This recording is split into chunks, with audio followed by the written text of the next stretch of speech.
Corona vaccine की दूसरी dose लेने में देर हो जाए तो क्या करें? क्या दूसरी डोज किसी और कंपनी की ली जा सकती है?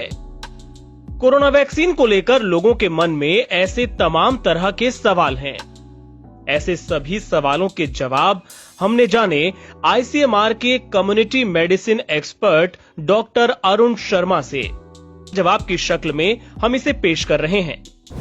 पहला सवाल, अगर वैक्सीन की पहली डोज लेने के बाद कोरोना का संक्रमण होता है तो दूसरी डोज कितनी लेट ले सकते हैं?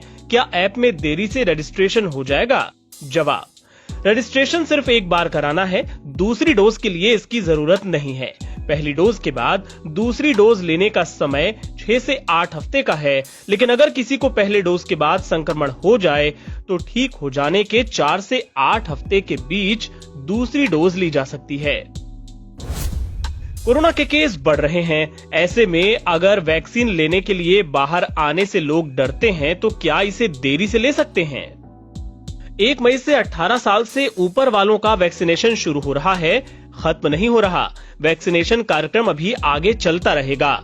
लोगों को अपनी सुविधा के अनुसार वैक्सीनेशन करवाना चाहिए, लेकिन कोशिश करें कि जितना जल्दी वैक्सीन ले लें उतना फायदा है।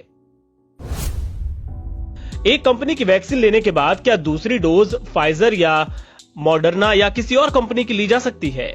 नहीं, बिल्कुल नहीं। जिस कंपनी का पहला डोज लिया है, दूसरी डोज भी उसी कंपनी की वैक्सीन की ही लें, दूसरे की बिल्कुल ना लें।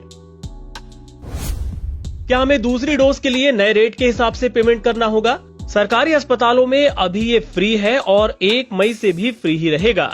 आने वाले दिनों में प्राइवेट अस्पताल में वैक्सीन की डोज की कीमत अलग हो सकती है। अस्पताल का अपना रेट हो सकता है। ऐसे में जो लोग जहां जाएंगे वैक्सीन के लिए, उन्हें उस अस्पताल के अनुसार पेमेंट करना होगा। क्या सभी लोगों को रजिस्ट्रेशन कराना होगा या वॉक इन या सीधे जाकर वैक्सीन ले सकते हैं? नहीं, अभी 18 साल से ऊपर वालों को बिना रजिस्ट्रेशन के वैक्सीन नहीं मिलेगी, उन्हें रजिस्ट्रेशन करा के ही जाना होगा। अभी वॉक इन रजिस्ट्रेशन नहीं हो रहा। अगर लाइन बहुत लंबी लग रही है और दूसरी डोज लेने में देरी हो जाए तो क्या करें? वैक्सीन की दूसरी डोज का समय 4 से 12 हफ्ते का है। कोशिश करें कि इस समय के बीच में दूसरी डोज ले लें, लेकिन ज्यादा समय लगने पर पहली डोज का असर कम हो सकता है। इससे आपको पर्याप्त एंटीबॉडी मिलने में परेशानी हो सकती है। अगर दूसरी डोज लेने के तुरंत बाद कोरोना हो जाए तो क्या मुझे ठीक होने के बाद फिर से वैक्सीन लेनी होगी? कोविड से ठीक होने के 4 से 8 हफ्ते के बीच दूसरी डोज ले सकते हैं। क्या कोई अलग डॉक्यूमेंट से अलग वैक्सीन ले सकता है? डॉक्यूमेंट्स में एड्रेस और फोन नंबर तो लगभग एक ही होते हैं, लेकिन ऐसा करना नहीं चाहिए। डॉक्टर का सुझाव यह है कि इससे आपको नुकसान हो सकता है। इस तरह की चीजों से बचें। क्या कोविशील्ड के 2 डोज लेने के बाद कोवैक्सीन या फाइजर ली जा सकती है? अगर हां तो कितने समय बाद? अभी तक की साइंटिफिक स्टडी के अनुसार एक इंसान को सिर्फ एक ही प्रकार की वैक्सीन लेनी चाहिए। देश में 2 वैक्सीनों का इस्तेमाल हो रहा है और दोनों वैक्सीनों की एफिकेसी इतनी है कि दूसरी वैक्सीन की जरूरत नहीं है। इसलिए अभी इसी स्ट्रैटेजी पर काम हो रहा है।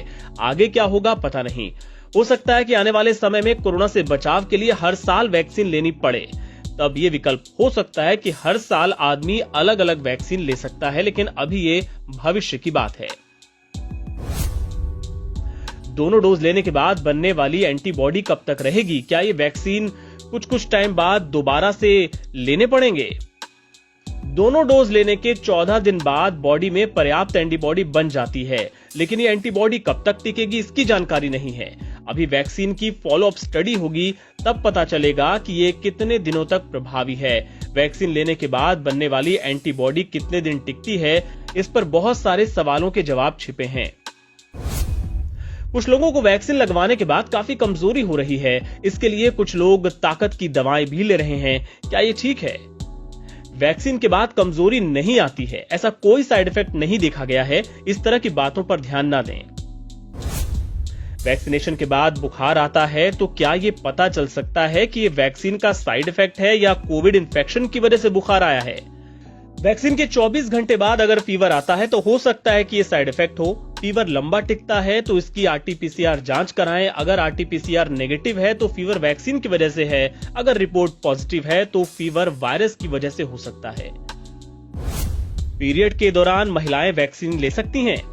पीरियड के दौरान महिलाएं या युवतियां वैक्सीन लगवा सकती हैं। इसका वैक्सीनेशन से कोई संबंध नहीं है, आराम से ले सकती हैं, कोई दिक्कत नहीं है। एक ऐसी अफवाह है कि वैक्सीन के बाद युवतियां मां नहीं बन सकती।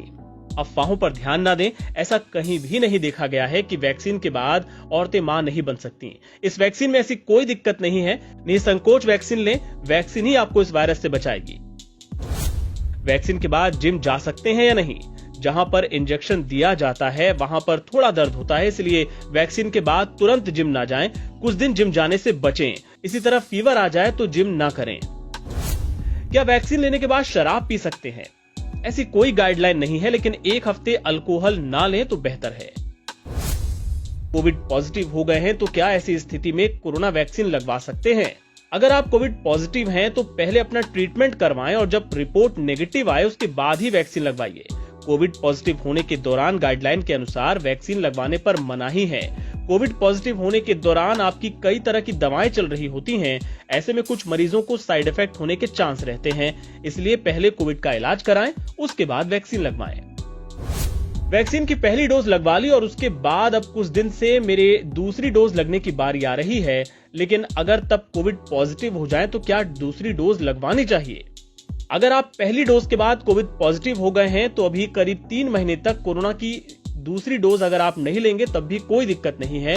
कोरोना की डोज एंटीबॉडीज डेवलप होने के लिए दी जाती हैं। वहीं कोरोना पॉजिटिव होने पर एंटीबॉडीज खुद ही डेवलप हो जाती हैं, जिसके चलते 3 महीने तक डोज की जरूरत नहीं है।